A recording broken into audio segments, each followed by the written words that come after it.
An NFL player was recently arrested and charged with murder, maybe even connected to a couple of other murders in that area about a year ago or so. And it's been a really high-profile case. And as you think about what this individual got into, it seems that many times throughout his life, he was at the wrong place at the wrong time. Not something that just happened in a vacuum, but there were things that led up to this. And as I heard about this case, and of course it's going to be played out through the justice system, we don't know exactly all the details. But no doubt it brings concern and it brings discredit to the organization that he was a part of. It brings dishonor, just the fact that these charges are made, and it looks so dim as you look at the whole situation.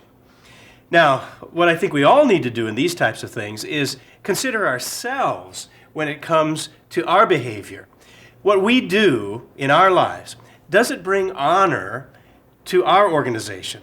Does it bring credit to our families? You know, when we say we're Christians, well, do we represent Jesus Christ in a way that brings him honor? What does our example say about who we are? And what about our approach to circumstances in our life?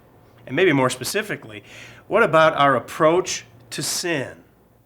You know, God's called us, and he wants sin eradicated out of our life. We're to avert sin. We're to avoid it. We're to prevent sin in our lives. And so God gives us some amazing instruction in order to do that. It's in one short little passage that says just monumental things about sin itself. It's found over in 1 Thessalonians.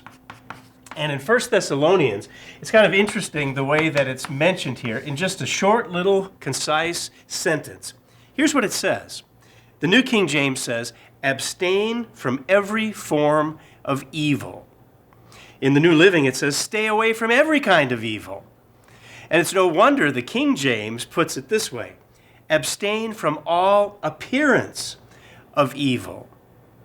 So it begins to show us if we want to avoid sin, we've got to get out of that situation. We've got to withdraw. If we find ourselves in a situation that could lead to sin, the Apostle Paul says, get out of it. You cannot stay there. And if you find yourself there, run, abstain, withdraw. Don't go there.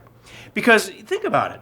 How can we come out of sin if we've got a lackadaisical approach to situations and temptations that could pull us into that kind of behavior?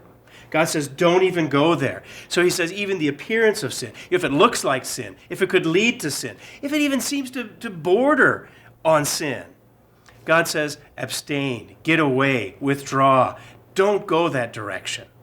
So that's powerful advice. That's simple, straightforward. So if we ever find ourselves in that situation, remember, let's withdraw, let's abstain, and let's get out of any possible temptation that could lead us into sin. That's BT Daily. We'll see you next time.